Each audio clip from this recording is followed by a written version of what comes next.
Sure. Yeah.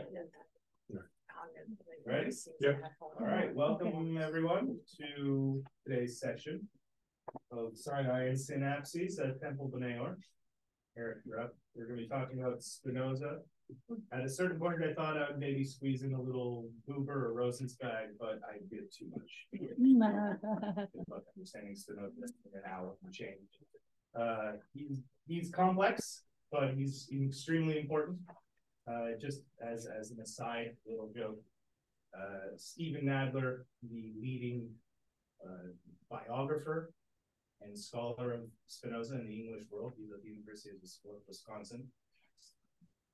Right, he one day, now he's published several works on one of these issues, and he one day told me a story how he got on a train ride to go to a conference, and in that morning, he had come to a kind of new reading on one of the things that Spinoza said. That was a kind of a development from something he had published. He met someone else going to that conference that day, and on the bus ride there, they had together come with a new reading of that same line. During the conference, they started to disagree with this new reading, and they both went in different ways. Over the course of the conference, the Nadler had gone back to his original position, then discussed it again, and then moved on to a fourth position. Oh my God. Right, so this is on the subtleties of interpretation of his geometric method. We're not going to get that crazy into it, but just to show like there's a lot of stuff going on inside his work. I can, spend a lot of time going back and forth. We're not going to do that kind of hair splitting stuff. Oh, why not? No train ride. Just timing. Although I'm sure with the questions, we'll split some hairs. We'll split some hairs, just not those. So just to put into context who Spinoza was and a little bit about his life. He was born in 1632, died in 1677, right? Didn't live for very long. This book right here consists of the complete works of Spinoza. He did not write more than this. We've managed to find maybe a letter or two that he wrote to someone during his life. That's not included in here, but otherwise we have everything he ever wrote in this book right here. Right? He was excommunicated from the Jewish community at the age of 23, 24, in 1656. The writ of Harum, the document of excommunication, is perhaps the most vitriolic and venomous document in Jewish history. There has never been an excommunication since, before that or since, that has been so absolutely adamantly clear about its raw hatred and just wanting to completely rid the world. How does one get excommunicated? We'll get into it, right? So, cursed be he by day, cursed be he by night. Never you're not allowed to do business with him. You're not allowed to own anything he ever owned. People are supposed to cross the street if you saw him walking towards you. Ooh.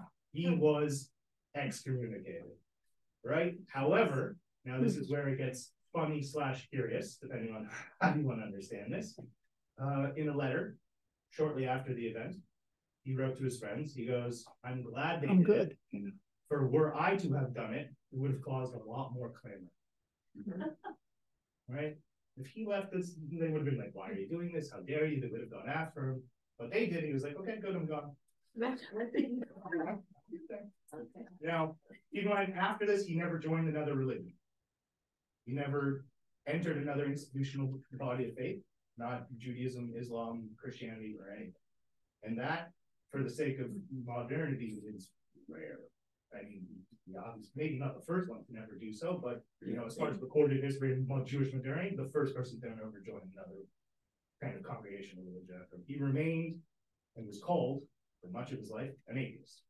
Right? Even though he tried to, Can you say why the Dutch Republic at the time was the only time and place in the world where you could have done that? Yeah, so, well, in 1492, Columbus sailed the ocean blue and all the Jews got kicked out of Spain. Right. And one of the only places that started to take in Jews in decent numbers was Amsterdam, or Holland, right? The Dutch Republic. And the Jewish community there was at a certain point where they actually had some autonomy and some power, right? They were fairly successful. They were rich enough to buy land for a cemetery. So you're doing well, because what's the first thing you do if you're a Jewish community? You need land, cemetery, honor the dead. He was doing well. At the same time as he was being excommunicated, Manasseh ben Israel, a famous Jew at the time, and the head of that congregation, was actually in, was it Ireland? No, it was in England, petitioning Cromwell to let the Jews back in. Right? And part of his argument to the Brits was, we can take care of ourselves. You don't need to worry about us. Look at what we just did back home. We got rid of this rabble rouser and we excommunicated them. See, look at us, we can keep the peace. Now, what are the reasons that the excommunication was written? See, he hadn't published anything, and it says abominable heresies and horrific opinions. Wow. But what were those? It's an interesting question. Generally speaking, it's assumed to be not believing in the Mosaic authorship of the Bible, not believing in miracles. All right, those were two main things. And then the third one, which is Nadler was key in discovering this, Spinoza's dad died. And then through some sort of inheritance or like some legal issue regarding money. And Spinoza went around the Jewish community's authority, petitioned the Dutch authorities to resolve the issue, which goes against exactly what the Massive England were trying to say, that we can handle our own, right? And so they were very upset with that he used these, Dutch authorities to kind of handle this, and they thought, so they just really covered enough. Can I ask a question? Yeah. I heard that he, one of his volumes, he did not put his name on the volume. Yep, that's coming up. Okay. Yep. Okay, then I'll let wait. That's coming up. It's actually literally the next one. Wonderful. Right. So he gets excommunicated. He moves outside of Amsterdam for a little bit, and then eventually makes his way to The Hague, and that's where he spends the rest of his life, just outside of The Hague.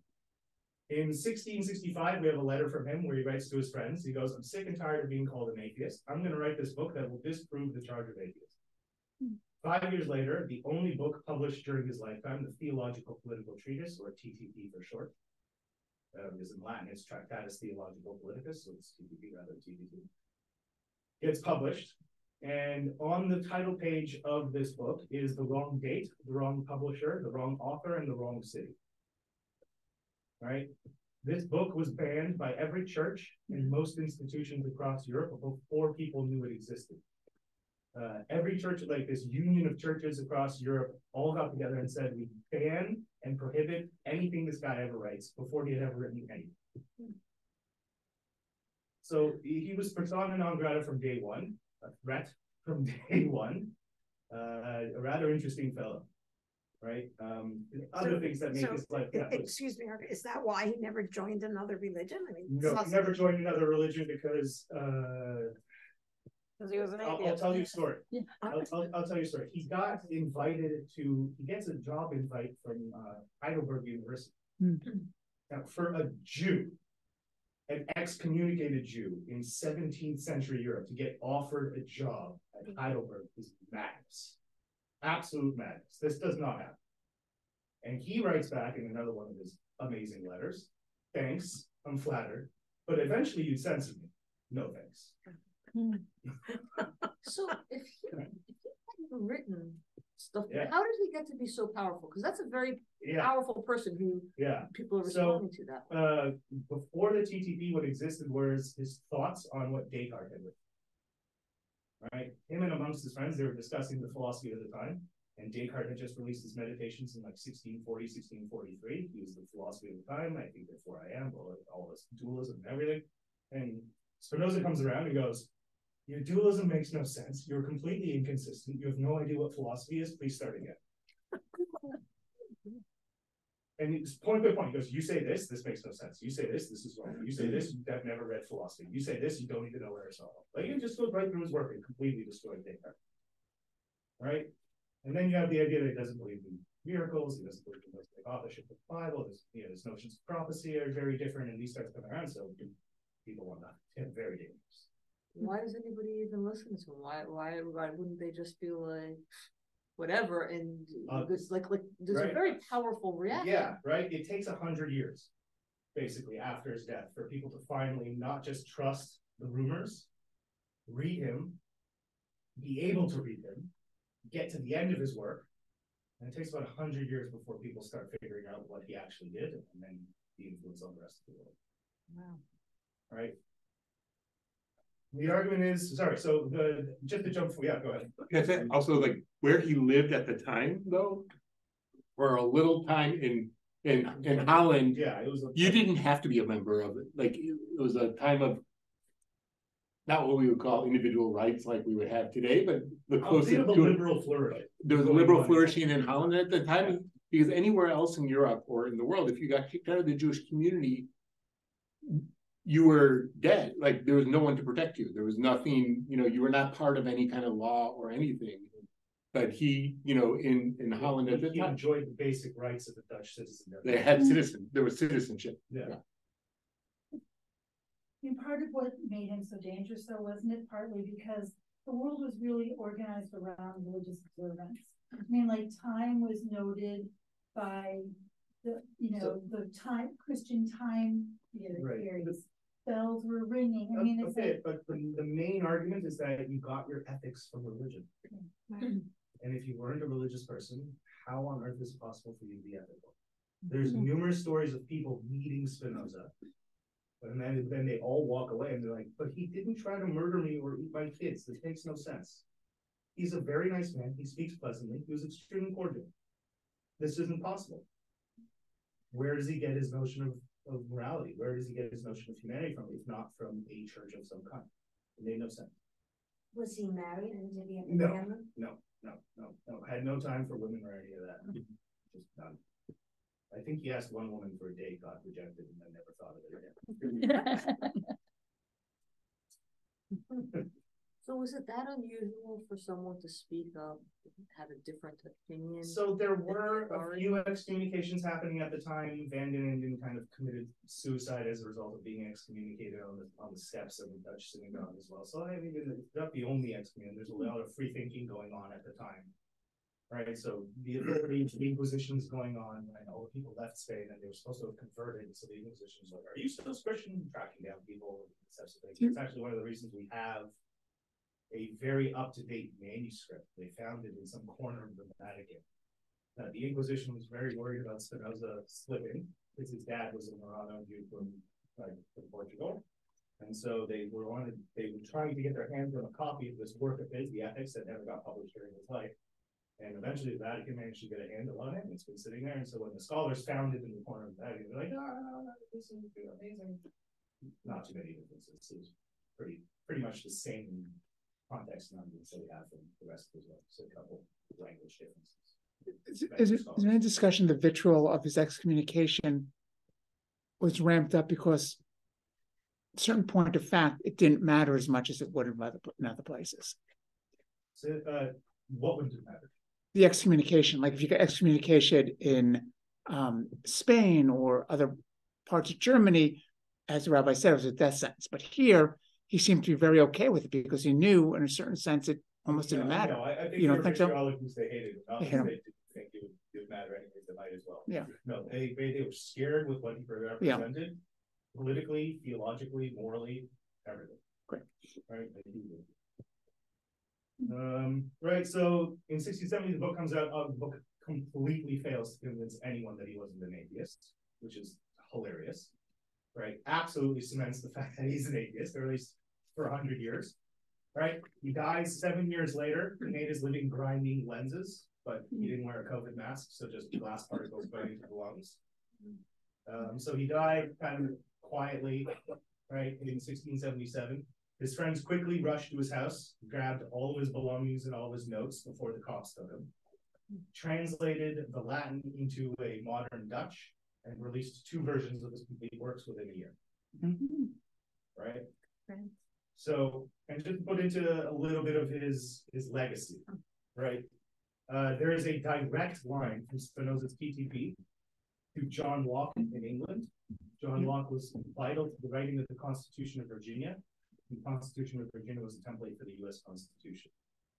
The Jeffersonian Bible, if anyone's ever heard of that, the idea of the Bible written with no supernatural events. Such a conception is only possible because of the work that Spinoza did. To conjure up the idea of writing Bible with no supernatural events is only possible. Someone goes out and says supernatural is impossible. All right. What else is there? I mean, I have a list here, right? He is considered, right, if you read the footnote to an introductory text of however many fields, he's considered the godfather of most modern fields. It's kind of funny. literary criticism, biblical criticism, affect theory, and scientific studies of the emotion, German idealism, German romanticism, analytic and continental philosophy, modern Jewish thought, and more. He is somehow at the beginning of everything, right? The first named chair of Jewish studies at Harvard, in America in 1913, Harry A. Wolfson. He was famous for saying, Baruch, the last of the medievals, that's Spinoza's Hebrew name, Benedict, right, his Latin name, Benedict, the first of the moderns, right? He is that watershed moment that divides, right, medieval from modern. Right, hugely important figure. Can you give us an example? Yeah. What we call separation of church and state and religious toleration was most forcefully argued by Spinoza in the TTP. Wow, okay. Right? Biblical criticism, the idea that we read the Bible as any other book created by humans, was forcefully argued, and its methodology laid out by Spinoza in the TTP, chapter 7. What does that mean? The first part of it, the way you read the Bible. Right. So, in the medieval period, right, you just assume that the Bible makes sense and that the Bible contains whatever the reigning scientific theories are. So if Aristotle says the world is eternal, then you can read the Bible and find out it's eternal. Right? This is kind of the way the medievals wrote. The Christians did this too, Muslims did this too. If Aristotle said the world works like this, somehow you read the Bible and that works between Moses, Jesus, Muhammad. They know. Kind of, yeah, that's eisegesis. You read into the Bible what you need out there.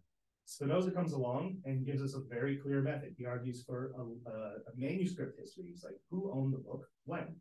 What education did the prophets have? What education did the people have? How do prophets use the word? How did the people understand the word? How does the Bible use the word? Not just, oh, this word has to mean what Aristotle says it means. No, let the Bible speak for itself. But it's also assuming that God didn't write the Bible. He wouldn't. So by the 19th century in Germany, based on this, by the 19th century in Germany, Protestant scholars were saying finding different schools of thought within the Bible, and therefore different people, different schools who wrote these sections of the Torah specifically, right? And so that's heretical for Judaism. It's not heretical for liberal Judaism. That's how we read that's how we do Torah study sometimes here. So one more thing you could add to what he kind of started was liberal Judaism. Reformed Judaism. Modern Jewish thought. Even though the early reformers were against his theology and view of God, but they were for his Bible. Critical thinking. Yeah, he was quote unquote the end of orthodoxy, or at least he created space for the end of orthodoxy. Right? No miracles, no supernatural. Yeah. And he was part of a movement that was happening at the time of people having freer thought. Yeah, free thinkers, radical thinkers, right? Highly educated. Basically, he studied Talmud. He got to the point in his education where he was supposed to start studying Talmud, and it just wasn't working for him. So he started learning Latin, started speaking to other radical free thinkers, and he started reading Descartes and Aristotle and all the rest of it. He read his Calvinism and all the rest of it, and then he's like, well, Descartes doesn't teach his philosophy, and it just kept going. Years? What? Years? 1632 to 77. So right in the middle of the 17th century. Did he have a notion that you probably shouldn't read so much into the Bible? Like it's it's like this is what it says, and the fact that the Red Sea parted, probably didn't happen. And Spinoza, the Bible has zero science. Right. Zero. And the only thing the Bible really says is be nice. Right. Right? No joke, love your neighbor is the entire moral teaching of the Bible. That's it. He leaves room for maybe, but when you end up reading his conclusions, there's not much room. Is that where that phrase "love your neighbor"? No. Is that where the phrase that's the core of it? The rest of the commentary comes. Hillel says that 1,600 years before him. Oh yeah. Yeah, I mean, "love your neighbor as yourself" is a verse in the Bible, right? In Leviticus. Right. And Hillel and Akiva, like different parts of the Talmud say that. Yeah. You like that line? Right. So just to put it into context, more context, right? It helps. 100 years later, Lessing in Germany on his deathbed confesses to Jacobi that he was a Spinozist. Now, Lessing at the time, to make sense of who he was, put Neil deGrasse Tyson, Beyonce, and Lin-Manuel Miranda together. Okay, he was a philosopher, he was a playwright, he was a scientist, he was a statesman, he was a nobleman, he was literally, what Germany hoped people would be in the future. Right? And so for this person on his deathbed to admit that he was a Spinozist caused a major controversy. And he wasn't a Jew. He was no, for Lessing, just a normal, right? Caused a major controversy. Right? Huge controversy. To the point where people were shocked. Saying so Jacobi, right, the critic of the Enlightenment, as a result of this, he coins the term nihilism. This is where that term is coined. How the threat of Spinozistic determinism leads to nihilism. Right? Mendelssohn is like, first of all, he's friends with Lessing, doesn't want his name besmirched. Mendelssohn is a Jew. Yeah, Mendelssohn is a Jew, right? So but his kids weren't, right? His kids right? Mendelssohn, unfortunately, is a horribly stereotypical Jew, right? Really, odds stacked against him, right? Just a lone, short, sickly, hunchback Jew riddled with anxiety and panic attacks, somehow forced to defend the entire, somehow forced to defend the entire religion against insurmountable odds in the face of Immanuel Kant and German philosophy. So he eventually starts trying to defend Lessing, and in trying to defend Lessing so passionately, he leaves his house late at night in December, trying to make it to the publisher in time before Shabbos, before it closes, forgets his coat, catches a cold, and dies a week later. Right?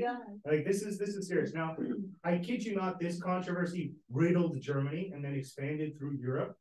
And if I can, my own personal slant on this, is literally exactly the issue that we're facing right now. Right? Spinoza, to put it simply, laid down the gauntlet for modernity. He understood the challenge of modern science.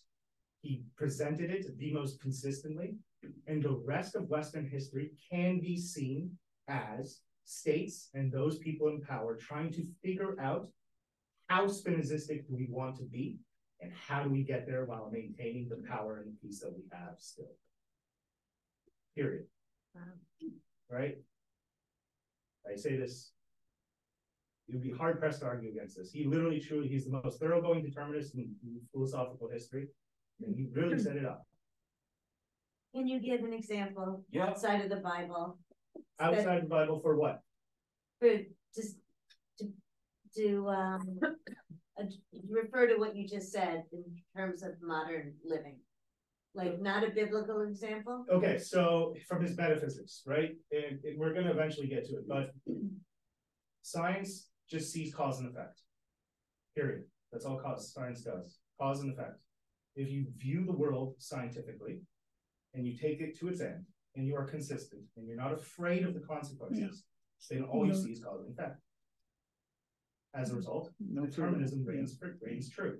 There is no free will. There is no choice. We are all simply unfolding infinite potential. Period. Predestined kind of thing? Yep. But not predestined by some kind of plan. Not through will, but through intellectual necessity. Through science. Through raw. The fact that I'm saying this is because natural law.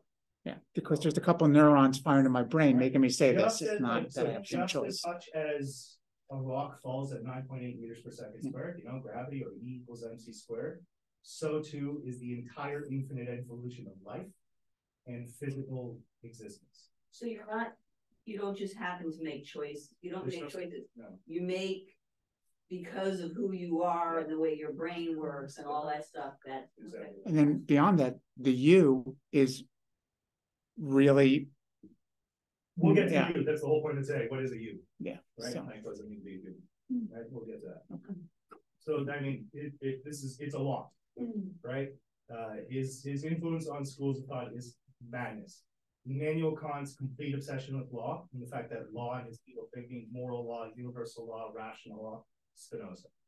Hegel is famous for saying you are either a Spinozist or you're not a philosopher.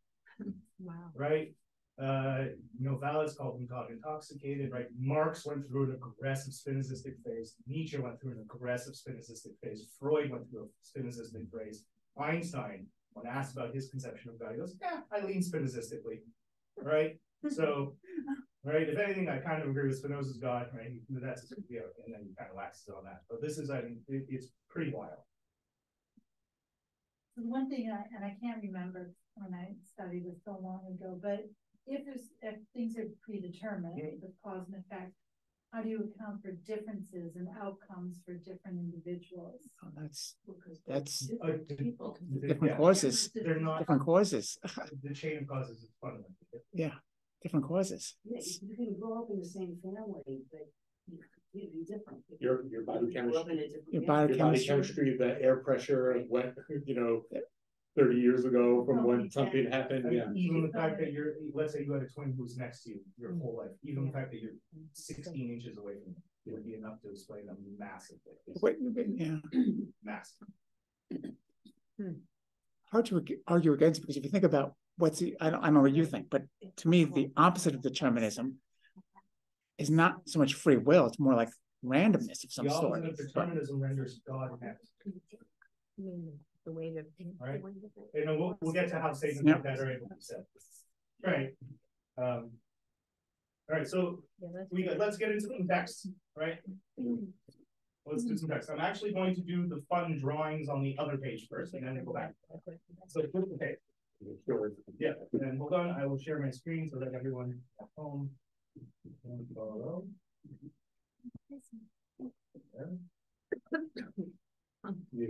No. This big.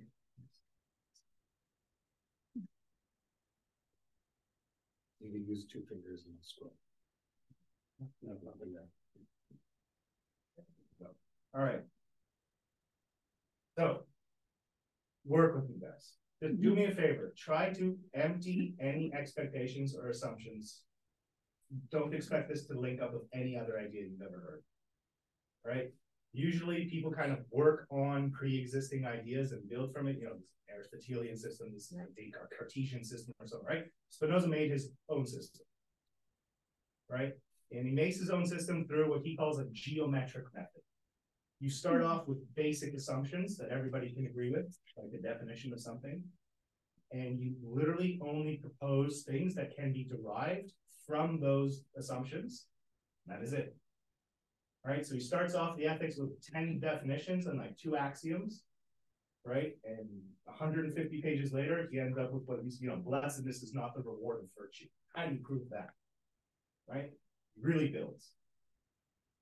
Now, to get into the mind of Spinoza, imagine for a second and contemplate the word infinite.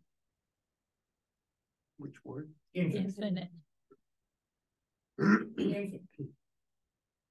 Very simple. We assume we kind of get the idea. But what does it actually mean for there to be an infinite being? Right? The rest of Spinoza's philosophy literally follows from that point. If you agree with his basic assumptions on what an infinite being is, the rest of the system follows through. Right? So in his attempt to define the infinite and to set it up, right, he gives us a definition. The third definition on his list of 10 definitions that starts off his ethics is substance, right? Which is an Aristotelian term. Substance is the ultimate bearer of predicates. You can say something about substance, but you can't say substance about something else. So you can say substance is round. You can say substance is tall. You can say substance has the size of this much. You can say substance is complex. But you can't say this book is substantial, right? Substance is the highest order category. It bears predicates. It is not a predication of anything else. You're way over me now. It's a relative term. It's the ultimate substratum, right? Think language. You can say something about something else. Yeah. But that thing you're talking about at a certain point of elevation cannot be used to describe yet more things. Can I back up a little bit? Yeah. What's a predicate? Based on an adjective. right? It's something that describes a noun. Mr. Body's the subject of my sentence, what the predicate says he does. Remember from, well, you, Right. Schoolhouse Rock. So for Aristotle, there's 9 or 10 things you can say about something. There's its shape, its place, its position, its size, its quantity, its quality, and its relationship. So these, So those are the those predicates. are kind of, so you can say these things about substance, but its substance itself is not a predicate of something else. All right, so Spinoza, expanding on this kind of general philosophical idea of substance, goes, substance is that which is in itself and is conceived through itself, the conception of which does not require the conception of another thing. If something is infinite, what else could you possibly rely on to explain the infinite? The infinite is infinite. There's nothing outside of the infinite for you to describe the infinite. The infinite must depend on, exist on, and include itself. Right? That's all he's trying to say here. The infinite is infinite and takes up everything and is on its own. Right? Now here's the thing. That's all you can say about the infinite. What else are you going to say about the infinite infinites? It's not If you're round, trying it's to not use any other purple, kind it's of not, term, right? It's a human term, it's a qualification, it's not quite it makes it infinite, finite. right? In another way, right? Let's say this infinite is God. What does God do? God gods. What does God on? God gods God. There's nothing else you can say. As soon as you use a different word than God gods God, You're making you're it using finite. human language, you're bringing it down, you're using the language of finitude, right? It doesn't work. The infinite, period. I would look at infinite as being something beyond time and space. Limitless. We're getting there. He introduces time and space eventually. Yeah. Right? I mean, but even then, you can't even say the infinite isn't even infinite time. It's beyond time it's entirely. beyond. Right? It's So outside. It's once not you, just an infinite amount of finite space. It's beyond the idea of space completely. so it's really, I mean, I would say even when you're, even some of the words you use might not really do that's it, the whole because thing. So once you start using words, you're Yeah. kind of making it exactly right. finite So in there's certain really sense. not much you can say about God substance or the on its own level at that level. So why do you need to have an infinite? Ooh. Right? Because it grounds the possibility of everything else. Right? To be honest, Spinoza's argument is extremely similar, oddly enough, to Avicenna's thought experiment about the necessary of existence to itself. Avicenna Avicenna dies in 1037. He has this very famous argument, which leads him to argue that God necessarily exists. And the conclusion is actually now an Arabic term, or one of the many names for Allah. The necessary existence of itself is one of the many names that you might hear on the street when someone's saying Allah's name. Right, and his argument is, take all of existence. I'm going to put it on the board. It works this way. It works better with it. Take all of existence.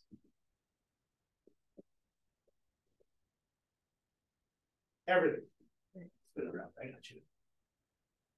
All right, and I'm going to stop sharing the screen so that you can see what I'm saying. Oh, there you go. There. So, yeah, all of existence. There's a cookie with lots of chocolate chips, right? Infinite number of existence.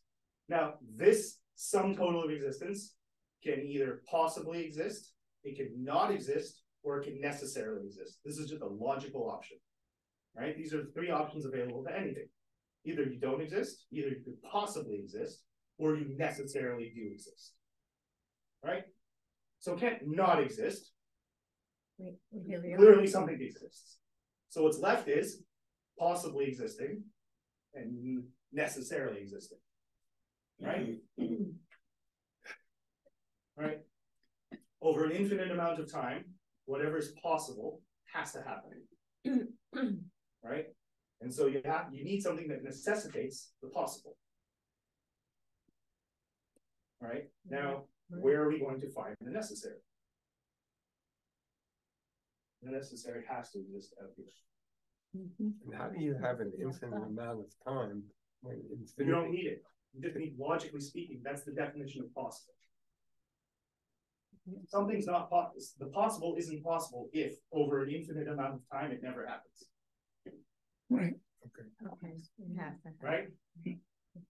So this is how it works. So no matter what, you need something infinite or / necessary to justify existence. It's possible for a monkey to bang on a typewriter and type out Shakespeare if that monkey has an infinite amount of time. Well, as a matter, I would say if there's an infinite amount of time, Yeah. all the possible will actually happen. Right. Yeah. And so the fact that we're not sitting at a point where nothing exists means there's something that necessitates at least some existence. Right. So where is that necessary existence found? It's not in here because that's possible and that could not exist. So it has to be outside. Oh. Right? It's an Aristotelian that you need something infinite to justify and maintain the infinite existence of the finite. Alas. This doesn't seem that far off, Alyssa. No. He would argue that he just understood Aristotle better than everybody else. Okay. Right? He would be happy to say that. Okay. Right. Or one of his other favorite lines, the way he describes the way Crescus, so he gets his understanding of the infinite actually from Crescus, to be honest. Crescus is the only Jew Spinoza cites favorably in this entire corpus. And he says that Crescus almost had it as if through a cloud, which is a reference to the Jews at Sinai hearing the Moses and seeing God through a cloud. All right, so Crescus almost got the pure truth of strict philosophy as if through a cloud. Crescus was a determinist. Yeah, Crescus was very much a determinist, right? So Crescus in 1391 watched his son die and 200,000 Jews get murdered and converted in the span of like 2 weeks through massive pogroms in Spain at the time. Christian Spain. And so as a result, he wrote a book called Or Hashem, Light of the Lord, in which he basically argued that the reason why these Jews were so willing and so quick to convert is because Maimonides and Gersonides made philosophy the core of Judaism. And if you can disprove an argument, that's the end of Judaism. Yeah. So Crescus comes along and says, no more philosophy in Judaism. Dear Aristotle, let's go. And he systematically destroys Aristotle's worldview. As a result, Crescus is actually one of the first humans to conjure up multiple universes or parallel universes, because he eliminates Aristotle's idea of center or place, which allows for the possibility of multiple places. And the wildly fascinating possibility picture of the world results from Crescus, and that's based on his disagreeing with Aristotle's limitations of the infinite. So that's just a little bit of history of ideas, thrown in there, where the infinite comes from. Crescus, good man. That's another day. That will break your heads even more. Right? I one time made the foolish mistake of teaching Crescus my first years. And then when I told that to other people who are in Jewish studies, they're like, why don't you do that to your students? So I never did that. Right, so you have substance, right? Thing one, substance. Leave that alone for a second. Just leave the infinite up top, right? The second thing that exists in Spinoza's world are attributes. Right? Attributes are those two large arrows going up towards substance, right? And attributes are that which intellect perceives of substance as constituting its essence. Notice it's not that attributes actually do constitute the essence of substance, it's what the intellect understands of substance. Right? So we're going from God, God's God, and now we're going into the world where we can say something on a level with regards to substance. Because we know we know two attributes. We know an attribute. We know two attributes of God, thought and extension. Technically speaking, there should be an infinite number of attributes. We are just not of sufficient complexity to know any of them. We only know two, thought and extension. Thought means the world of ideas, and extension means physical existence, three-dimensionality. Right. Right. So the entire realm of ideas, ideation, is an attribute, an infinite attribute of substance, and the entire physical world is a physical attribute of substance. That's it. Right? And then there's modes. Literally, Spinoza's universe consists of three things: substance, attributes, and modes. That's all that exists. Modes are affections, which is a Latin term for modifications of, a little slice, a percentage, a chunk of substance. That is that which is in something else. Remember, substance was in itself. Modes are in something else. right? And must be conceived through something else, right? So modes can only be understood by their causes, right? God can only be understood through God's causes, but God's only cause is God, right? Modes, me, you, this, right? The hair, the atom, this, that, whatever you want to say, right? Those are to be understood through the causes that affect them. You know, my parents, the air outside, food I ate, right? The lighting in this room. That's it. The modes are all part of the infinite substance. Yep. Right. But they also have attributes. Modes are how they relate to each other, we're getting, right?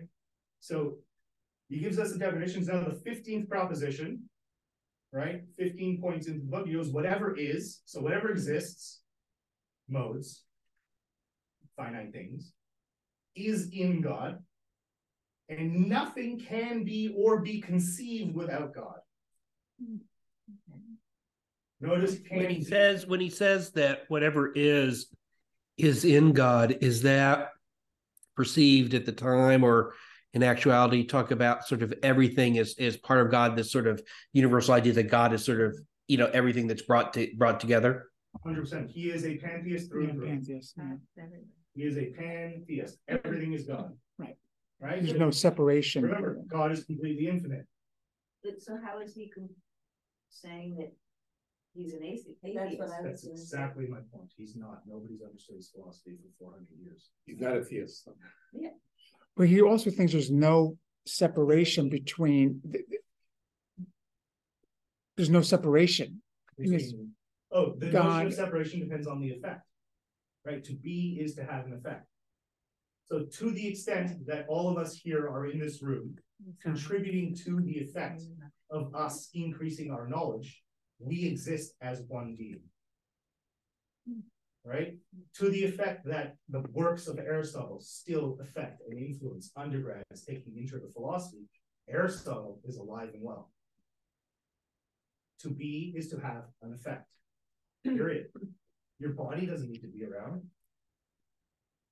So you can survive long past your physicality if you still have an effect. But when you look at it another way, there's no me and no you. There's there's momentary conglomerations of motion and rest. There's momentary relations that exist that contribute to certain effects. Right? Personal identity is tricky for Spinoza. Right. That seems very strange because he seemed to be pretty darn sure of who he was. Yeah, but he was pretty darn sure that he was but a modification of God's infinite essence and nothing more. Okay. Right? He doesn't have any of that ego or pride of place. He goes, I am made of the exact same divine stuff as everything else. How does he get around this? To me, the separation has to do, and I know you said he really did a number on Descartes. Yeah. But to me, the separation is what Descartes said, which is like you have a perception of separation. And that's what separation of what from what? Separation. I have my consciousness that I perceive the world, and I feel I'm separate. Yeah, but have you ever been to a concert and felt sure euphoria? Of course, but I'm saying collapse of the ego. Yeah, but I'm saying much of the time I don't feel that. I mean, most of the time I don't feel that. Right, and so I mean that's okay, right? But to me, doesn't that kind of underline that there is a kind of like a separation for most of our existence? No. Okay, let me answer it in other ways. What happens if there is a separation? What's the danger? No, I'm just saying that it's that there's no danger. It just seems to be counter to this idea that this kind of pure pantheistic. Right. Okay. So just because God is infinite and everything is part of God doesn't mean that there's no point in differentiating between me and you. Right. It's in fact the opposite. Okay. We need to differentiate between me and you because we are different aspects of God. And saying we're all God, whatever, it's just God, and God doesn't help us. That's not what he's saying. Yeah. Okay. It doesn't help. Right? He still wants to make you better. He still wants to make us better. He still wants to make the world better. And they just say, God doesn't help. Right? Now I added this in just to hopefully this helps. Okay. But the modes, if you really want to get into it, they get cut into two. Right? The finite immediate modes and the infinite immediate modes, you can worry about the definitions. Just look at the last little line, right? Laws of physics and thought, right? So you have the laws of physics and thought, right? E equals mc squared, right? There are only so many of these physical laws that are universally applicable, right? So it's a finite number of modes, right? These laws that are applied infinitely, right? But then there's an infinite number of finite things. Individuals. He would say there's a finite number of these. Right, just as there's the principle of non-contradiction, or the identity of indiscernibles, right? Logical calculators, right? Logical fallacies. These are laws of thought. And then there are individual ideas, the idea of this, the idea of Pepsi, the idea of justice, the idea of the good, right? So that's how modes work. That's it. Well, there has to be a limit, because otherwise it's the infinite. No? There are a number of, some scholars want to say God is more than the sum total. I'm perfectly fine with saying literally God is literally the sum total of finite particulars. That's it. I don't think you can get much more. Right? For example, just to answer your question, let's read EVP36 in the bottom square. So the Ethics has 5 books. Right, he wrote a book called his main philosophical book is called The Ethics, which was published in 1677 once he died. The Ethics has 5 books, and each book has anywhere from like 60 to 100 propositions. So EVP 36 means Ethics, Book 5, Proposition 36. Right? The mind's intellectual love towards God is the love of God, wherewith God loves himself, not insofar as God is infinite, but insofar as God can be explicated through the essence of the human mind, considered under a form of eternity. That is, the mind's intellectual love towards God is part of the infinite love, that's supposed to be love, wherewith God loves himself. Right? Help. One more time. Yes, God's God, right? But guess what? Eric's Eric. Jimmy's Jimmy. Tom's Tom. The rock's rock. And if you sum up the infinite series of all of those things doing exactly what they do, you get God, and God. So one looks around the room and looks at how many people we have here. Probably most of us have never considered Spinoza in any detail. Right. We've lived perfectly productive lives without thinking. I mean, I get the feeling, that you're like sort of sitting and picking knitting like a sweater back in the corner. Yeah. And I'm not sure to what purpose. How do I say this? Western modernity has taken the sweater that Spinoza has done and has wrapped you in it without you knowing. So there you right. So there you are. That's what I'm arguing, right? And it's on the program. If you want to be warm with it, or if you're too warm with the blanket, I'm giving you the tools to unravel it and work with it. It just, I mean, it hurts. It hurts. Yeah. I understand. Studying Spinoza goes from 0 to pain in the brain very quickly. It's hard to see the practicality. Well, from a the practicality is you couldn't be a scientist without it. Yeah. Right. The practicality is that I never knew Spinoza. Yeah. No, but it's embedded in. The practicality of it is that this is an extremely consistent and thoroughgoing scientific conception of the universe.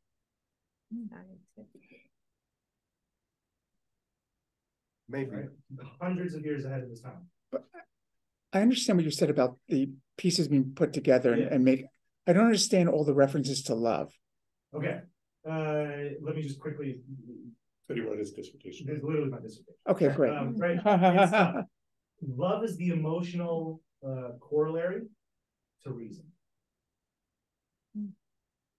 Okay. When you understand how things are caused, which is what reason does, right? You gain power, right? Because you're no longer a victim to things you don't understand, right? And so, what is the ultimate cause of things? God. So the more you understand about the world, the more you realize God is at work, the more love you have for God. Because God's the cause. For example, We're talking about a blanket. Someone puts a blanket on you and you feel warm. Yeah, you love that person. Thanks, Mom. Yeah. Wrong. Thank you, God. You have a drink and it's refreshing. Oh, thank you, Storm. So glad your fridge is working. This is ice cold. Wrong. Thank you, God.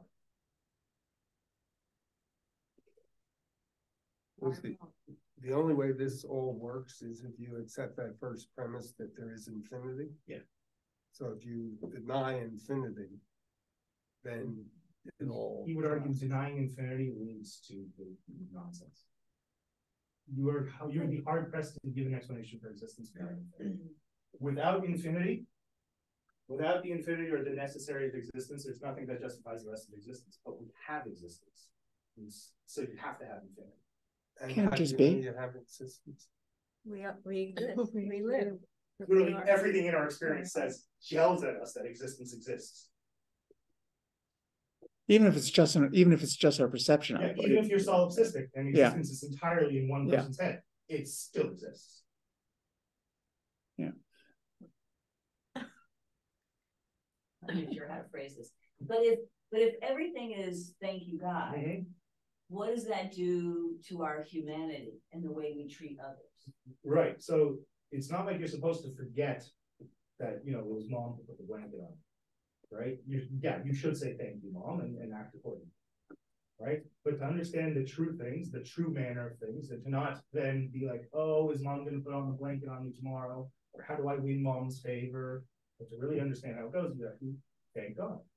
But the ultimate, of course, the cause of things. And how do you thank God? You act rational. So the next day when your mom's like, eat your, vegetables, or you won't get dessert, you'd be like, okay, I'm going to do that. But it's not that the way I heard you say, it's not that God has some kind of mind that's driving this, right? Because there's no right. It's just right. So it's just so it's kind of like example to just answer. Let's read E5 P19. Right. Perfect. There's a reason I quoted, right? He who loves God cannot endeavor that God should love him in return. Right. Here we go. Right. If you love God, you understand that God is just an infinite, impersonal, necessary force. Right. And to do things in order to be like, oh, God's going to save my grandmother if I, do a little charity, or, God's going to make me healthy if I read the Torah 600 times. That's not how the system works. God's not someone you can bribe or curry favor with. I think I'm having trouble with the word love here. Right. Because now I'm just speaking out loud all my thoughts, so it probably won't make any sense. If I have that blanket and somebody gives it to me and I can acknowledge that's to me more, and I can acknowledge all of this stuff, right? I can say, okay, so that somewhere back there, God is the reason for all this. I don't have to love. Okay, so where's there an emotion attached to that? Yeah, there's an emotion because it increases your power. Because you're no longer under some illusion that Mom chose for some weird reason to do it. You understand that Mom did it because she's necessarily a good person. That she's been determined by infinite forces far larger than her to do the good thing. And if she does the bad thing? Then you don't ascribe that to God. Why not? God is not right. You ascribe the good part of it to God, and then you understand the other. Right? It's a Stoic. I didn't think we get into the emotions this much. Right? This the theory of emotions, book 3, and I wanted to skip it. Right? It's tricky. So he defines love as simply the idea of the cause of your increase in power. Right? If something increases your power, and the only way you can increase your power is by understanding the cause of things. So the more causal knowledge you have, the more power you have. And if you know the cause of your increase in causal knowledge, then you love that thing. And how are you defining power here? An increase in causal knowledge. That's the only. And how does that work for the particular individual? How does it work for the particular individual? Okay, so when something bad happens to you, you're like, oh, he's picking on me. Why'd he do that? Poor me. You don't know why. Right? But you find out the kid had a rough life. He was abused as a kid. His dad's an alcoholic. He himself was an alcoholic. And that's why when he was at the bar, he gave you a little shove.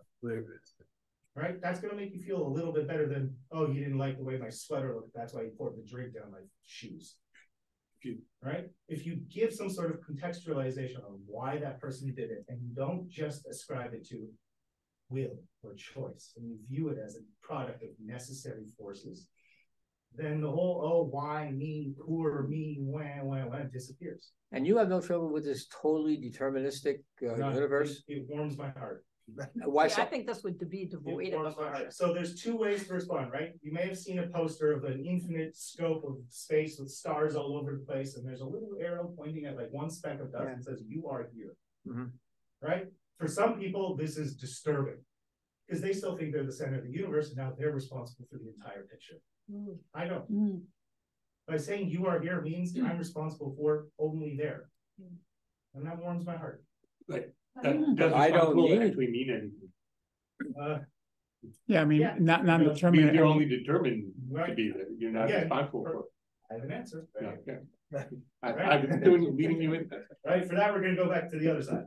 We're gonna get that, God is not part of the bad stuff. Yeah. You know what they would think about like a sociopath. So there's no such thing as bad. Is the way you're supposed to understand. That is a failure of perspective. There's no. So what does that mean about like Holocaust? Or what does it mean the about Holocaust is about beheading of human beings? Yeah. Like, there's no bad to that. No, it's bad for me. For example, a mosquito bites your arm. Bad. You just gave me malaria. How dare you? That's Good for me. Yeah, that's mosquito's doing all right. That mosquito just won gold in life. Right. That mosquito is literally the victor and the champion of mosquito-ness. So good and bad is a finite perspective. And what really exists is absolute necessity, just like Maimonides, remember? So what is love? And we shall make them as Elohim, concerned with good and bad. That's a punishment. What matters is truth and necessity. So we should love the mosquito because the mosquito has done what it has been determined to do. So the mosquito is God guarding God. So the Holocaust But what was a about- necessity. 100%. I mean, to desire that, right? Yeah. Okay, so An amoral. I mean, it doesn't have connection to. This might help. To the belief in miracles is a desire that God not be God at all. Right? If a miracle is understood to be a suspension of the laws of nature, right? Then believing in miracles or wanting a miracle is the desire that the infinite power of God not be infinite. Right, because it violates those finite immediate modes, right? Exactly, and it finites the infinite necessity of God's power. Who are you from your perspective? Who are you from your super finite perspective and your own concerns to sit there and go, dear God, give me a miracle and save my dog Scruffy who just got hit by a car? Who? You think God didn't know your dog was going to get hit by a car? No, he didn't. You think God didn't want the system where dogs got hit by cars? You think God is going to be, oh, John, you're right. I should have listened to you. I'm going to go save your dog right now. Well, who am I? Insane. Is God thinking? That's what he did. No, that's insane. Right. Well, he gets into that too. I want Right? to explain about Hamas and the Holocaust and all the other bad things. Right. It's an infinite possibility. But right? who am I?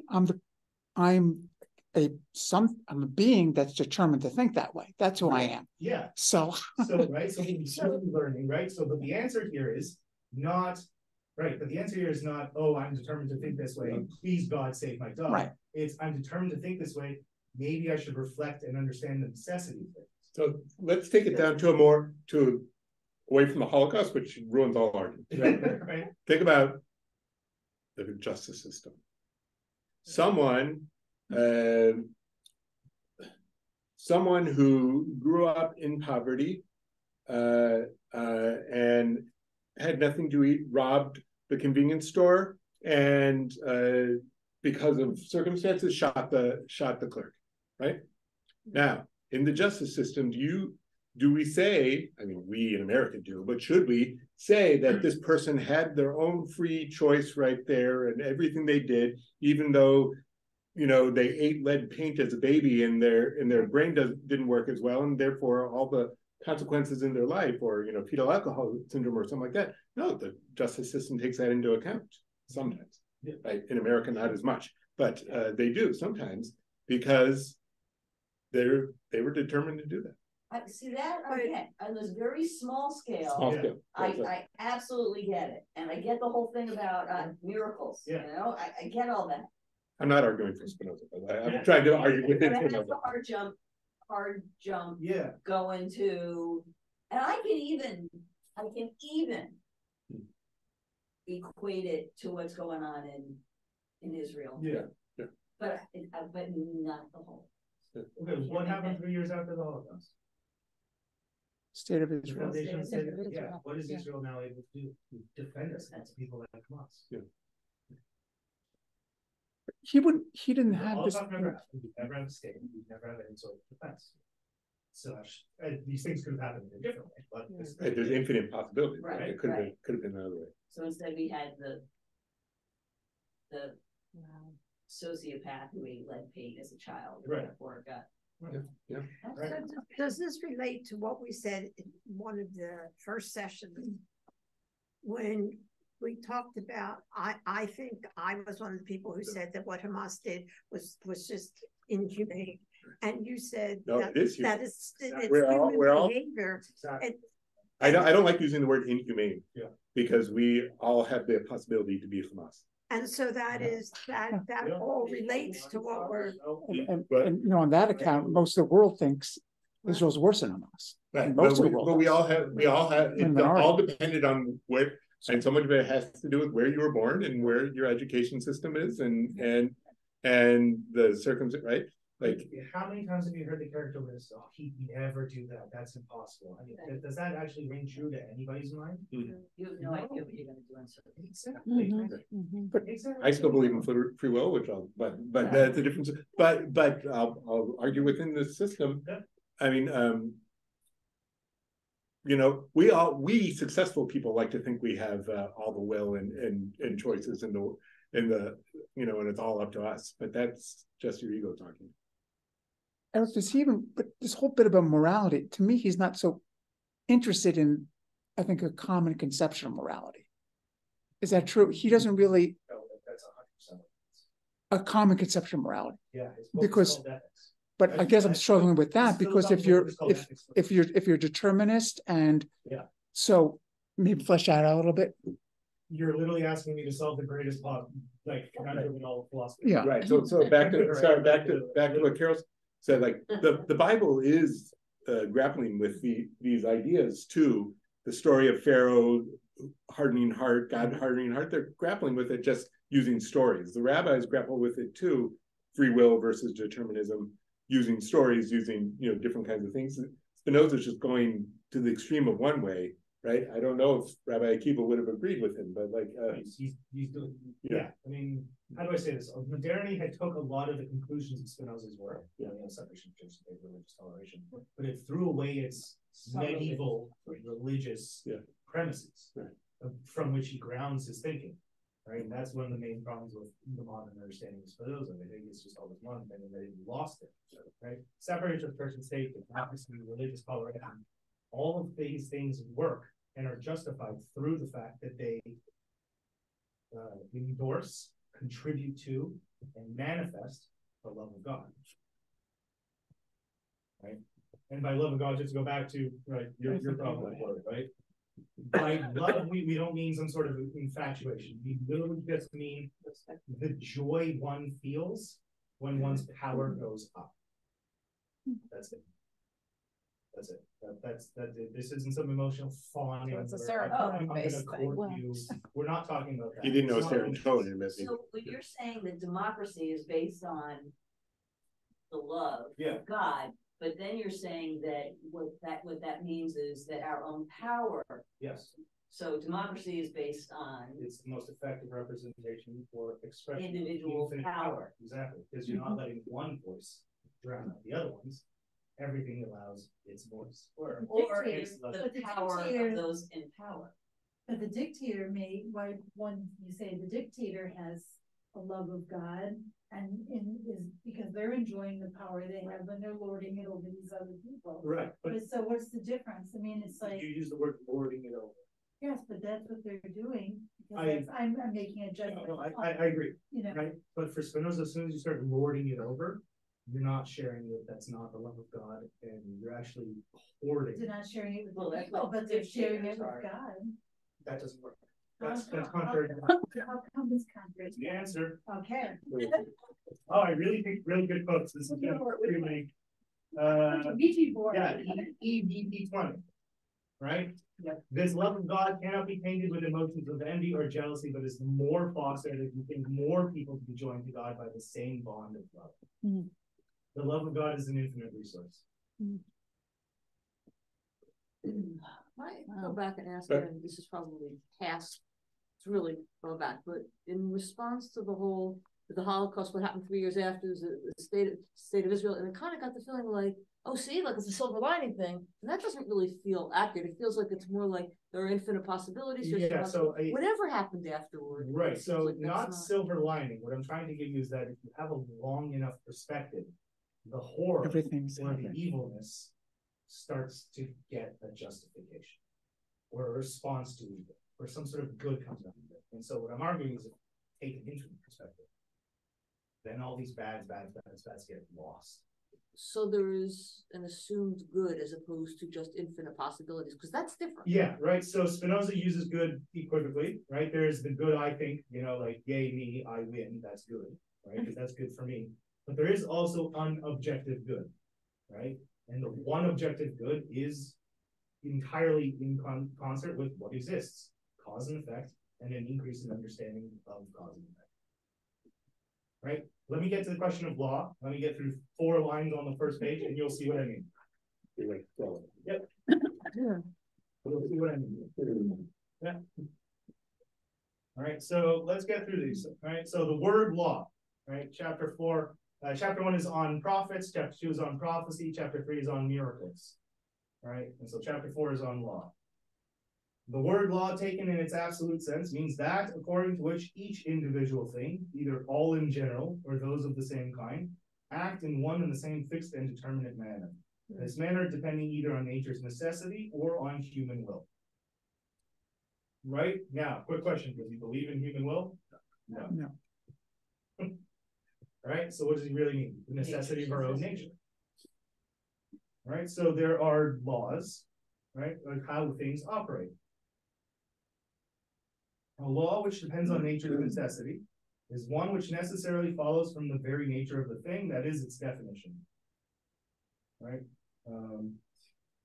The 3 angles of a triangle shall be equal to 2 right angles. Right? This is the law of a triangle, and it follows from its own nature and its own necessity. A triangle whose 3 angles are not equal to 2 right angles is not a triangle.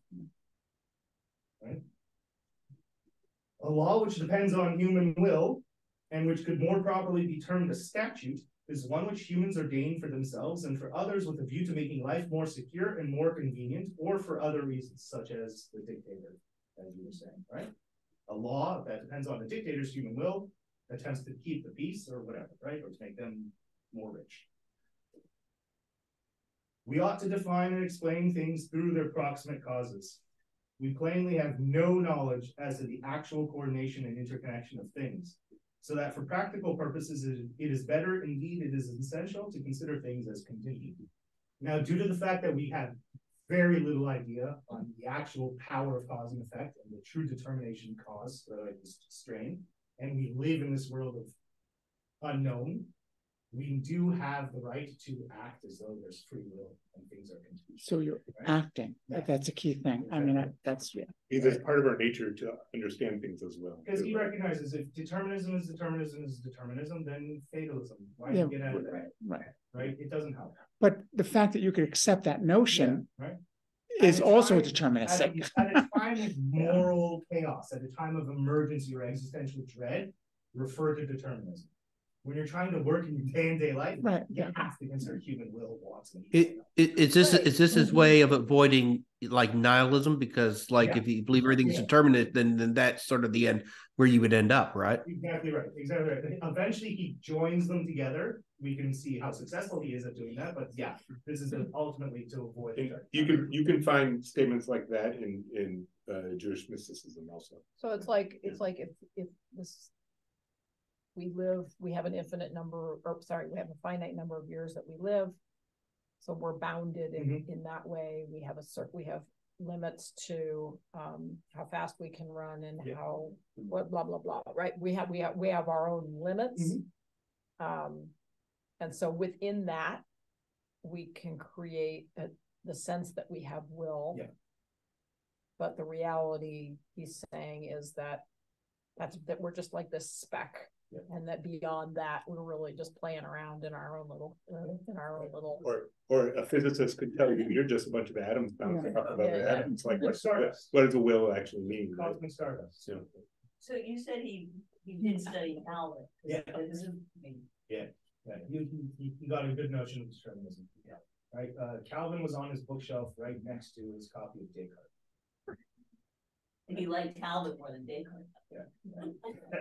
You never destroyed Calvin in print. And also, like within the government, if you say, this is all based on this idea of a love of God, and the love here is the acknowledgement that God exists, and all that. You're assuming that the average citizen would be able to work is capable of even thinking about these concepts. Right? Yeah, it's not going to help people. Jefferson talked about nature's God, like in the Declaration of Independence, nature's God or whatever, right? So so he was talking about this kind of stuff, that everything should be in line with natural law. Right? All right, let's 3 more, and it'll tie up the point. Sure. It'll have loose end on the other, leading to another one. Right. So law should be defined in its narrow sense. That is, as a rule of life which a human prescribes for themselves or for others for some purpose. Since law is simply a rule of conduct which humans lay down for themselves or for others to some end, it can be divided again. So we have human law, we have divine law, but then human law itself can be divided down into, once again, human law and divine law again. Lowercase d divine law. Okay? By human law, I mean a prescribed rule of conduct whose sole aim is to safeguard life and commonwealth. Keep the peace. That's it. Right. By divine law, now here's the kicker, and here's where objective good comes in. By divine law, I mean that which is concerned only with the supreme good, that is the true knowledge and love of God. So with that, would he view the 10 Commandments as human law because they're largely around the safeguarding of life in the Commonwealth? Yes, but they would also get the label lowercase d divine law to the extent that they allow us to study and love God as the ultimate cause of it. And that's right. That Maimonides could say something. Yeah, Maimonides would 100% agree, right? Zev Harvey in 1973 wrote a paper called "The Portrait of Spinoza as a Maimonidean," and he aggressively showed at least 35 points of parallel between Maimonides and Spinoza, to the point where Maimonides was still theist. Wait for my 4th paper. Oh, yeah. Right. One day I intend to write a paper called "The Portrait of Maimonides as a Spinozist." Right. You could 100% develop a full-fledged Spinozism from the works of Maimonides. 100%. That's fine. I'll take your word. But Maimonides came before, right. So then Spinoza was Maimonides. Yeah, right. So what I would argue is that Spinoza was actually just uncovering the esoteric truth of Maimonides. That Maimonides was Spinozist before Spinoza was. Yeah, I'm aggressive. Right, 100%. Right, so and that in some bigger infinite space and time, it's who knows who came before whom. Chicken or the egg, right? True. Okay. All right, so number 6. Since the knowledge of an effect through its cause is nothing other than knowledge of a property of that cause. Okay? That means to know an effect is simply to know a property of the cause. Isn't that wild? Effects are just properties of the cause. Existence, creation, is simply a property of God. Right? My kids are a property of me. But not your property. But right, yeah, the wrong property. Yeah, exactly right. Yeah. Right? The greater our knowledge of natural phenomena, the more perfect is our knowledge of God's essence, which is the cause of all things. So the whole of our knowledge, that is our supreme good, not merely depends on the knowledge of God, but consists entirely therein. This then is the sum of our supreme good and blessedness, to wit, the knowledge and love of God. So the rules for living a life that has regard to this end can fitly be called the divine law. So yes, humans make laws according to will, or some notion of intellect that, preserves their own notion of good. But if and when that notion of good actually lines up with the objective reality, right, and contributes to a knowledge of causes, then that good becomes divine. Okay. So the question is, can we ever, since there's an infinite amount of things happening in the infinity of God, yeah, right? Can we ever really know the all, right? No, absolutely. Right, and so, which is why for Spinoza, so there's no grand theory of everything. There's no grand theory of everything, right? That for Spinoza exists as the infinite intellect, right? Which is one of the finite immediate modes of God in the realm of thought. That's a basket case of words you're not expected to.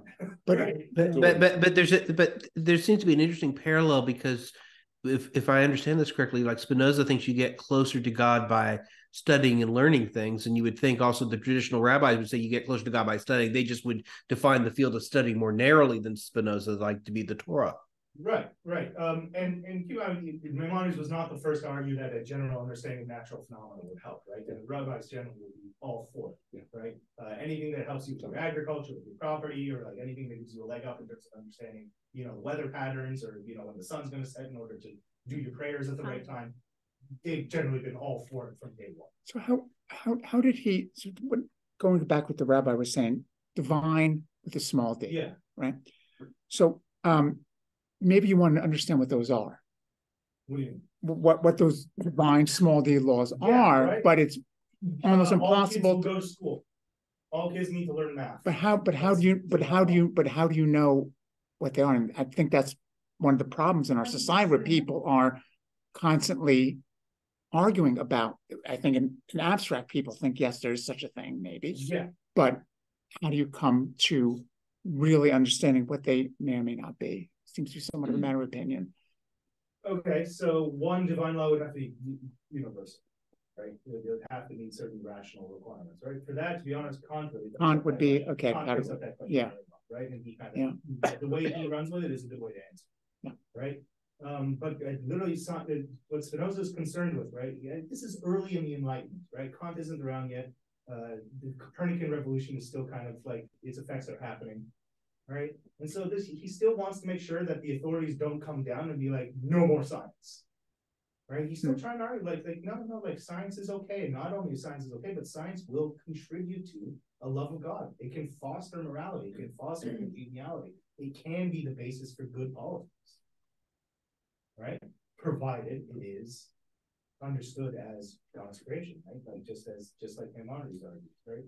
But if God's will, so to speak, is infinite, then how can a human who's finite, or maybe an aspect of the infinite, but only an aspect of it, how can you ever discern the infinite to not have knowledge of the divine? Okay, so by knowledge of the mind, you mean the whole of your mind. We can't. You're never going to get that. No, just have this. Right? If I know the answer, if I know what causes this, I'm just more and more and more. Right? One of the things that you know all the causes of it. How do you know all the causes of it if you can only discern a finite number of them? It's like that. Okay, so here's my question. What's wrong with not knowing all of it? Spinoza's okay with that. That like gets into Kabbalah, where you're to know you can never know God, but you got to get to the highest level of it, all that. So how do I say this? Spinoza uses the term adequate ideas. Adequate. And what does he mean by adequate? Sufficient to move on. All right, sufficient to understand that God's the cause, sufficient to understand the workings right now. No, you'll never understand the infinite chain of cause. In fact, that likely this book being here right now. No, the infinite chain of cause and effect that led to this being here right now, beyond human knowledge. Absolutely, way beyond, right? But we can attain an adequate conception of this book being here by understanding I brought it here. There's a thing called a publisher and a manufacturer of books, and they use trees and paper to make this. And there's an academic world where Spinoza wants to be studied. And so they put ink on that tree, and I bought it, and I brought it here. That's adequate. That's enough. That's adequate for physical properties. Yeah. If you're trying to discern divine law, Yeah. right, Yeah. which Capital is, D. as we would, right, capital D. And so you're wanting to know that the rules for living a life that has regard to this end can be fitly called divine law. How do you know you've gotten to That was, that yeah. when it's so much bigger than a thing, like a book, or how a book has gotten here? I'm not seeing the question. How do you know, you're kind of asking the question, maybe, Barbara, what's the end? Is there a teleology? Like, Spinoza hates teleology. So there's no. Spinoza literally thinks teleology is putting the cart before the horse. For example, you can read the last quote. EVT 42. Spinoza literally ends teleology and then right. Scroll down, right, the last one. So this is the last thing he writes in the Ethics. It's the last proposition of the entire book of this philosophy, right? Blessedness is not the reward of virtue, right? That would be teleological. Why are you virtuous? So I can attain blessedness or an afterlife, right? That's end theme, right? We don't do it, no. But virtue itself. We do not enjoy blessedness because we keep our lusts in check. On the contrary, it is because we enjoy blessedness that we are able to keep our lusts in check. Right? Notice blessedness here is love of God and the knowledge of causes. It's because we know what caused us to do these things that we then don't flip out in anger at the person who bumps into us at the bar. It's good for CBT, therapy, right? Maybe. It's really good for science, I think. We're not thinking at that level. Teleology is theology. Teleology is God knows the purpose of things, and that's how we judge things. Cow exists for milk, leather, or cheeseburger, or whatever, right? Or the apple exists to give me juice, right? That's teleology. It's the other way around. It's not that the heart exists to pump blood, but it's because we need something to pump blood, and we call that thing a heart. Yeah. Right? He literally flips the cart before the horse. He has a major problem with teleology, and right, because he thinks that's where religion comes in. Say the thing you just said again about the heart. You're right. The heart doesn't exist in order to pump blood. We need something to pump blood, and that's just what we call a heart. Right? It's the other way around. No teleology. Right? But back to the virtue. Yeah. Being virtuous is the reward itself, right? So the rabbis would say mitzvah goreret mitzvah. Yeah. Just doing the mitzvah leads to another mitzvah is the reward in and of itself. It's not. We don't do it's not really about the work. In order to get God to then give us, extra money in our bank account. Right. Right. We do it because the mitzvah itself, doing good things, sitting in a room, rationally discussing the history of Judaism. These are good things.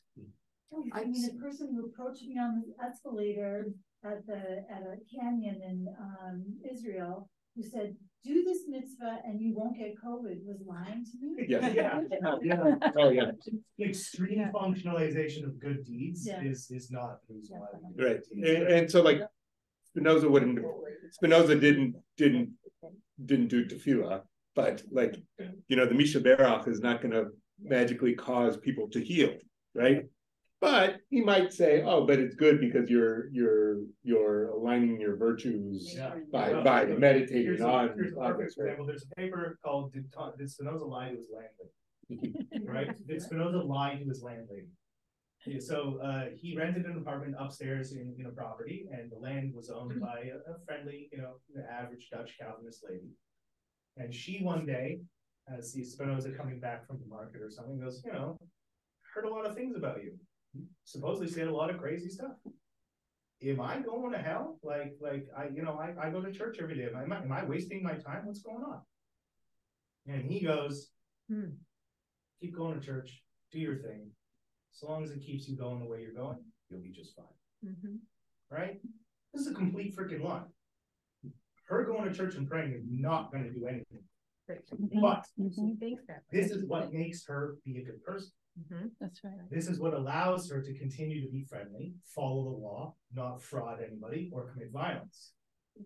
He would not be doing her a service saying you're wasting your time. Right. Well, that's the whole point of the. Hey, right? Isn't that the whole point of you remember Dostoevsky's The Inquisitor scene from Brothers Karamazov, and the whole thing, right? Isn't that like the whole? Yeah, he completely lied to her, but that was a good thing, right? Good. She went on. She's like, okay, thanks, yeah, that's good. I guess keep being a good person. It's Sisyphus too, right? I mean, no, it's Camus and Sisyphus also. Like this is how. I mean, a couple hundred years later, but. Yeah. But so mind if I push us along so we're not here all night? So now talk about talk about the science fiction that is now. Yeah, okay, so humans and AI, right? So how could this inform how we approach the near future? Right, so you have to put it into the context of an increase in understanding the causal necessity of infinite power. Right, AI, right, allows us to extend our effect. It empowers our being, right? With AI available to us, we understand cause and effect to such a point where we can reproduce effects, right? We have a system that does the causing for us, right? It's quite wild if you think about it. We understand the systems of cause and effect enough to be able to produce, right, additional thinking and expand our thinking and our power, right? So AI obviously can be very dangerous, right? Like nobody's saying that, but to the extent that it is, you know, put to the ends of a divine purpose, if you will, and not some sort of human statue, right? The argument would be that it is aggressively empowered, right? The potential there is a great boon, and I don't think Spinoza would shy away from that at all, right? To the extent that it is an understanding of cause and effect, and can also empower us, right? Hey, can you give me a paragraph on this? Can you figure out this? How does this kind of work? Or in terms of, you know, going through massive amounts of scientific data, right? Isn't it a moot point though if he doesn't believe we have free will and everything's just going to expand out? So then it's like, you know. Yeah, you know, that point that always comes up. Every question is like, yeah, what's the point? What's the point? Right? But like, we're here. We're doing it. No, but I mean, he would just kind of like, it would be accepting, and this is going to eventually be a good thing because there's the infinite, and everything's infinitely gonna at some point. Right. That doesn't mean that we should just embrace temporal subjective evils and just let them happen. Does he believe in it? Temporal subjectiveness, right? We have to work as though the life is continuing. Right. We have to live that it's way. Okay that people are like, that mosquito really bothers me. He's not really, who are you talking about? That mosquito. They wouldn't call that evil. Like no, right? If he got malaria, no. Right. He wouldn't call that evil. He would. He would. That's what I'm saying. Does he believe in evil? But we have to think, humanity have to think that malaria is evil so that we can save people in Africa dying from malaria. Well, he would say that. Why would we have to think that? We could think that dying from malaria is an avoidable thing. Yeah. Therefore, to not avoid it is evil. Yeah, right. You know, and right. So without attributing evilness to the mosquito or to the malaria itself, which is just trying to reproduce itself. Yeah. So yeah. So I have a different question. Sorry. Yeah, sure. So according to Spinoza, then, if we look from God's point of view, if you will, are we actually just players in a multiplayer video game that God's playing? Yeah, to a large extent, yeah. Yes. This is just an infinitely wildly complex, massive game of chess. Yeah, of just billiard balls bouncing off of everything. Right. This is the necessary unfolding of infinite power. Yeah. Right. And so why wouldn't we, like, forgot it was Elon Musk or Yeah, whoever, yeah. why wouldn't we believe that we're just in a video game of a greater, intelligent beings? So the question would be, how does that help us? Right? You're allowed eventually to ask a straight practical question. How does that help you? How does that explain our cause and effect? And how does that further understand my particular instances? And how do I use that to better my own or increase my own power? Mm-hmm. Right? And so if understanding it as a simulation, and then so you want to get into the cause and effect and kind of understand the workings in reality more, that's fine. Mm-hmm. Right? But then you have who's causing the simulation. But in our simulation, we still have the laws of physics. We still have the laws of physics, and then you can also alter that, what's that ultimate source that's behind the simulator? Right? What caused the thing that's behind that. Right. And so you still have room for that kind of infinite substance that, necessarily entails all the rest of existence. Good. Does the contingency aspect of quantum physics call into question all of this? That's wildly interesting. Yeah, right. The whole idea that consciousness determines things. And also that the electrons spin and it's a random So thing and you not could determined. argue that the infinite consciousness, to the degree that the infinite power has consciousness, is what determines the particular place and the rest of the chain. Right?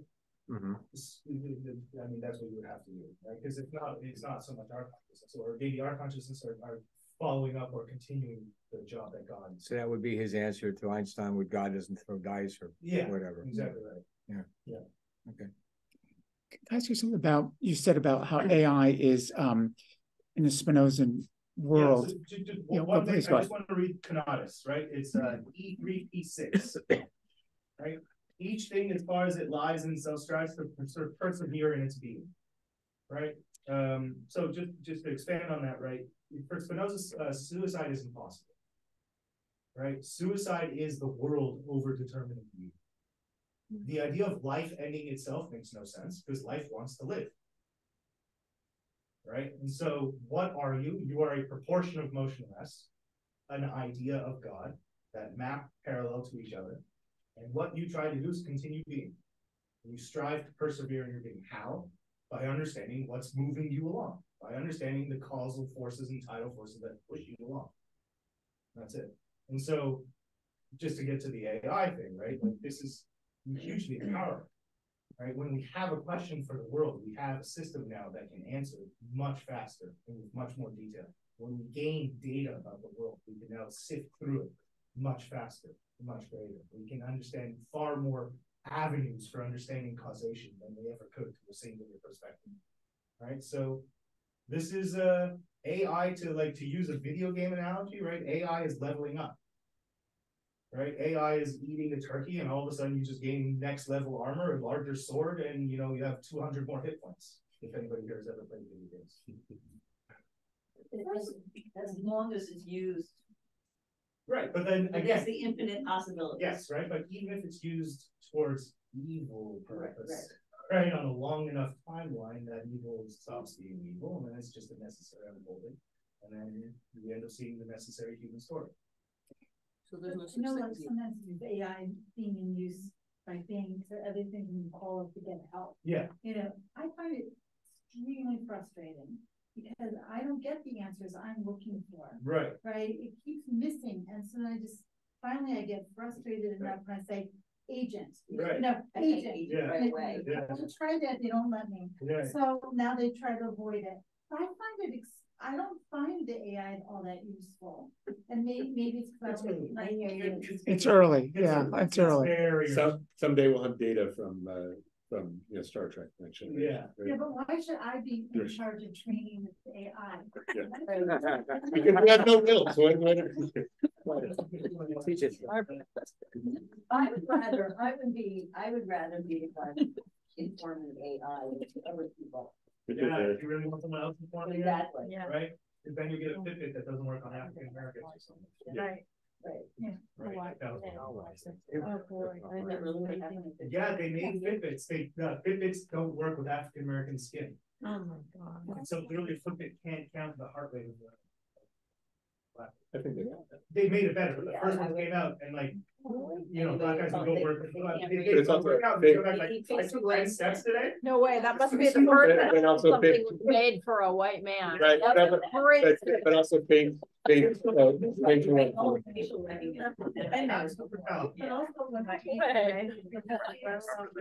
right? Yeah, because Clean up? fair Yeah. skinned people, it caused. She did half the damage. steps that I would in a walk. So I couldn't wear the original fits at all. I get- Because I got red. Yeah, I know. Because they put down my hair. That was. Never be one of the first people to get the new technology. You must have had your degree. All right, any questions? Yeah, please. Oh, yeah. Just as an oversight, if Spinoza had not existed, Yeah, how would you envision our world today? Would it be different? Would we have democracy? Would I- oh my goodness. Would somebody else have come along and come to the That- same? Was this just inevitable? he was, I mean, He would say he would have it. He's Spinoza's answer would be it's It's He wasn't inevitable. being somebody else. Yeah. But he was inevitable but himself, From the right? perspective of history, he was really ahead of his time. I mean, he looked at certain concepts and what was happening around him, and he sat down and he put them together in a way that we're still trying to figure out how do we make it work, right? We're still threatened by him, right? Kant was scared out of his mind that Spinoza was right, scared out of his mind. And what Kant did was to make sure that we can still save this notion of morality because he really thought Spinoza was right. Right? Modern science, all these people, all these fields, they have him as the thing. He was ahead of his time. So Maybe it was a time. yeah, I mean, that- right. He was also determined by his time. Yeah. So he could not have had the thoughts that he had, Yeah. had there not been a movement. Yeah, so it's Spinoza might have a problem with the idea of being ahead of his time because nobody's anything but a product of their time. Right. So Well, maybe No wonder he was excommunicated. There's a book yeah, that I right. I scary. mean, you can see why before he ever published anything, literally the union of churches across Europe were like, we're never going to buy a single thing. But you wonder if that helped. I mean, yeah, I mean, the right. fact that he was, That was- you know. It made a lot of people want and desperately try to seek To out get his him, right, thing, right? exactly. Leibniz during Spinoza's life repeatedly tried to get a hand on Spinoza's work. Yeah. And It's like the more a book repeated- is banned. the more like he people would want it. write letters to Spinoza's friends after Spinoza's like, no. Just repeatedly. And finally Spinoza died and he was like, yes. Wasn't Leibniz who was like, this is the only possible world bit? Yeah. And so to me, yeah, and to me, that's also right, yeah. Yeah. Spinoza like, So, Yeah. so I had read a book at one point, one of the chapters was How We Got to Now. yeah. And did you ever read No, any no. of it? So there's all these different, one of the chapters talks about the convergence of different ideas at times in the, if it's not this person, it'll be that person who develops these ideas because it's convergence. There's actually a word for that. Do you know what that is?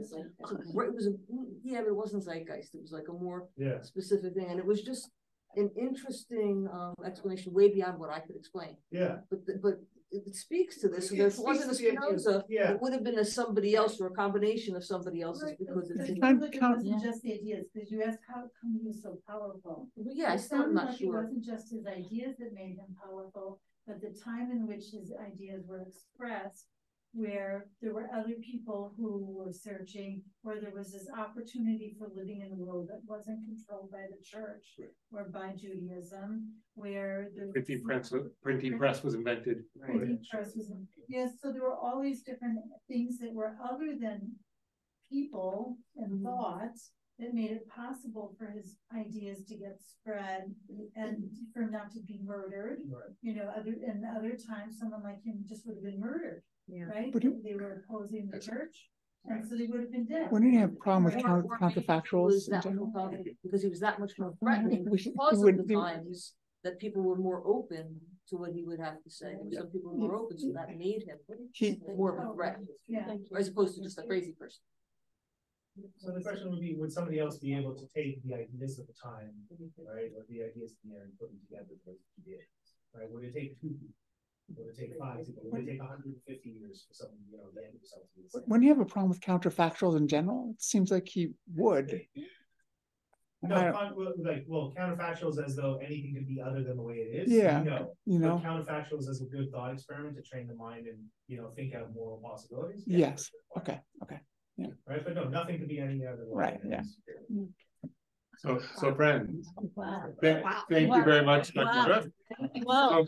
Thank you. Friends. Thank you. Thank We- you, Eric. Yeah, very much. Yes, next, we will return, we will return in January Right. to learn some biology from Dr. Matt Marin over here and Dr. Susan Robinson also. I'm already intimidated. Well, good. And then, but also, you can join me next week on Tuesday or Thursday? Thursday next Thur- week. Thursday next week. And then Yes, Tuesday. yes, And where then we'll Tuesday. be learning about the history of Zionism or the thought of the, During the winter Yeah. break. What? Yes. The December break. The of December, this yeah, class is yeah. on- is called- I'm teaching about Zionism. Yeah, And that is the Z for Zionism. yeah, Cool. the Z word. Oh, the Z Zionism. word. Z word. Yep. So friends, have a good day. Thank you. Did you use it? Wow.